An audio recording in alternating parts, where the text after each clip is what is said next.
Welcome back, everyone. So thanks for sending this one over. It's a review of the film The Teacher, written by Mary Munoz for Moviescramble. Looks pretty interesting. Yeah, absolutely. And you wanted to kind of dig into this review, right? To see how Munoz unpacks the film, its themes, the story. Exactly. And maybe what it tells us about how films can, tackle these really complex, very current issues. Right. And The Teacher, this is the director Farah Nabulsi's first feature film. Mm-hmm. People remember her short, The Present.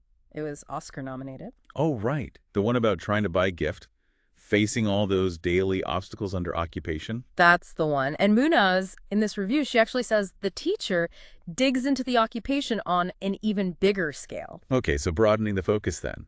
Sounds like Nabulsi's stepping up the scope. Seems that way, based on the review. All right, well, let's get into it. How does Mary Munoz set the scene in her review? What's the basic premise? Who are we meeting? So she introduces the main character, Basem. He's played by Saleh Bakri, and he's an English teacher in the West Bank. And then there are two key students who are brothers Yaqub and Adam. They're played by Mahmoud Bakri and Mohammed Abed El Rahman. Got it. And the review mentioned something important about Yaqub's background straight away. It does, yeah. Munoz points out he's just spent 2 years in an Israeli prison. For what? For attending a protest. And the review also mentions Basem, the teacher, has his own heavy past. Something that apparently cost him his wife and son and, could put his future at risk, too.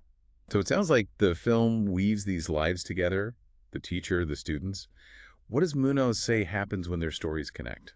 She uses the word unflinchingly, says the film unflinchingly exposes both personal and national tragedies. Unflinchingly. Yeah. That suggests it's pretty direct, doesn't pull punches, according to her. Yeah, that's the impression, honest about the realities it's showing. Okay, and visually, the review talks about differing visuals of life there. Mm-hmm. How does Munoz describe this contrast? Well, it's interesting. She mentions these moments of real beauty, right? Like beautifully scenic car journeys through small towns, winding mountain roads. And she talks about a buzzing city center, with open restaurants, cafes full of people, markets with citrus-colored produce. So a sense of life, vibrancy, normality almost. Exactly. But then she immediately contrasts that with what she calls a dustier, colorless palette. Okay, and what kind of images fall into that category? What examples does the review give? She mentions things like armed checkpoints, home raids where women and children scream in fear. Right. And she uses the review's specific words here, describing settlers, people living in territories controlled by Israel who, in the film's portrayal, according to her, view some lives as less than. So the review suggests the film presents these harsh realities very directly, including that perspective. Yeah, it seems she feels the film doesn't shy away from that. That visual contrast sounds like it would be really powerful. And Munoz singles out the opening scene. It says it hits hard right away. What does she describe? She details this scene where the two brothers, Yaqub and Adam, they're forced to watch their home being demolished by Israeli troops. Oh, wow. And then, and this is pretty shocking, as she puts it, they're given a bill for their work. A bill for demolishing their own home. That's what the review says. And Munoz states this scene just immediately sparks frustration and anger. Yeah, you can absolutely see why she'd say that. Now, this is interesting. Munoz suggests the film kind of splits into two very specific viewpoints, Basem and Adam. How does she characterize them? So Basem, the teacher, she sees him as the older, wiser perspective, but she adds, yet still quietly angry. Okay, experience, but carrying that anger. Right. And then Adam, the younger brother, he's described as the younger, more emotional and vengeful one. Vengeful. Yeah. She feels Adam can't really imagine justice happening, and his emotions boil over into a violent rage. And what's the reviewer's take on these two, very different reactions? This is the key. She emphasizes both are entirely understandable in their own way. Ah, okay. So she finds both reactions valid within the film's context. Exactly. And she connects Adam's anger directly to his pain. His family, his home, his sense of justice being viciously eroded, as she puts it. So the review credits the film with showing how these different responses can logically stem from the same awful circumstances. Yeah, it seems she found that aspect quite effective. Given all this emotional weight the characters are carrying, the acting must be crucial.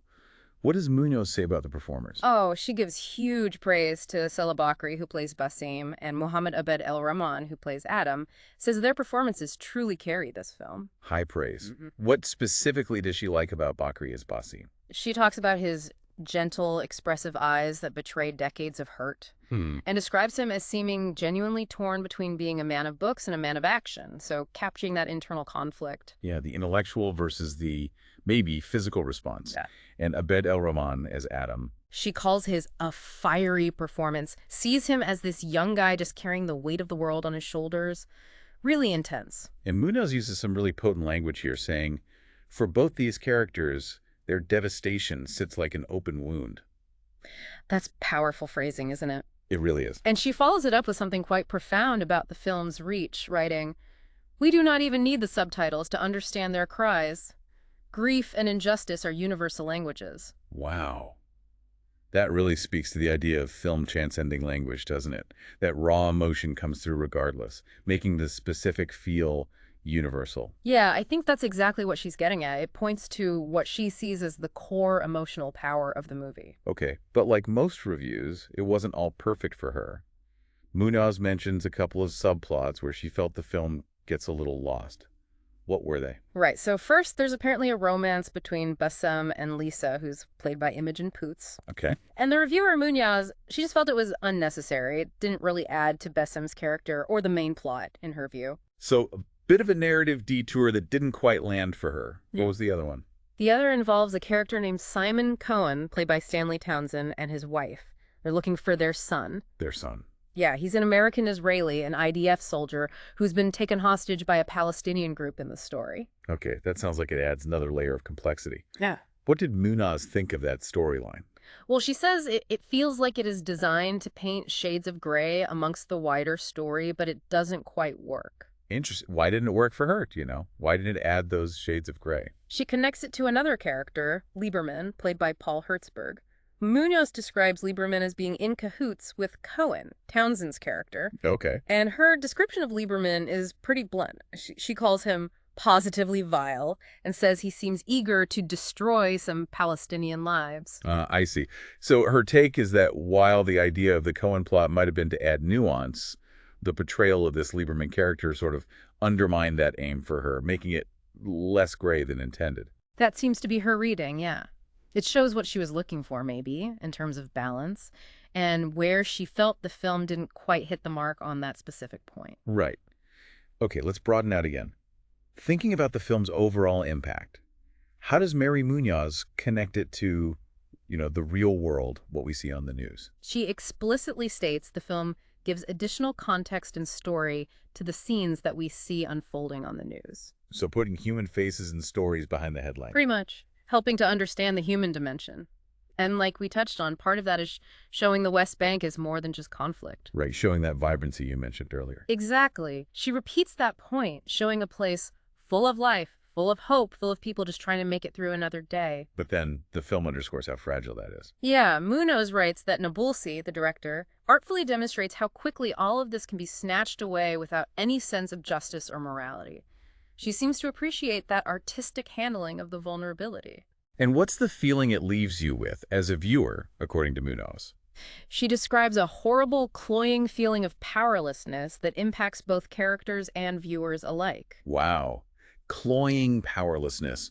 That's a heavy takeaway. It really is. It suggests she felt the film effectively transferred that feeling from the screen to the audience. So, wrapping up her overall assessment in the review, what's the final word from Mary Munoz? She calls it an impressive feature-length debut for Nabulsi. Okay. And describes the film itself as a very worthy story at a crucial time in contemporary geopolitics. High stakes, relevant filmmaking in her view. And how does she think it delivers its message? She notes that the film avoids neatly resolved cliches to really hammer home its messaging.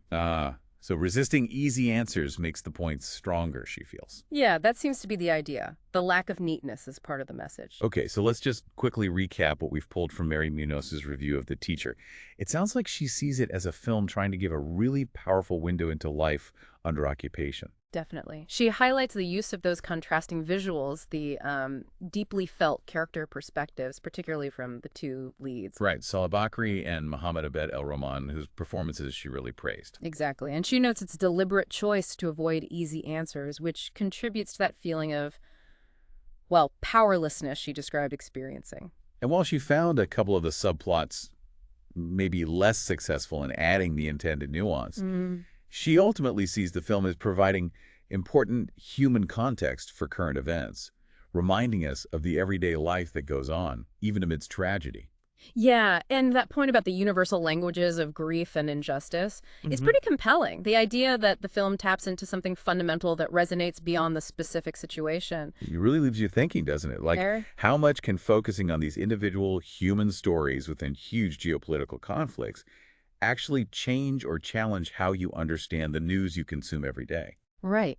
And maybe the unique power of art in these really complex and difficult discussions is precisely that ability to make you feel those universal things, that grief, the injustice, in a way that headlines alone just can't. Something definitely worth mulling over as you encounter stories like this, whether in film or in the news.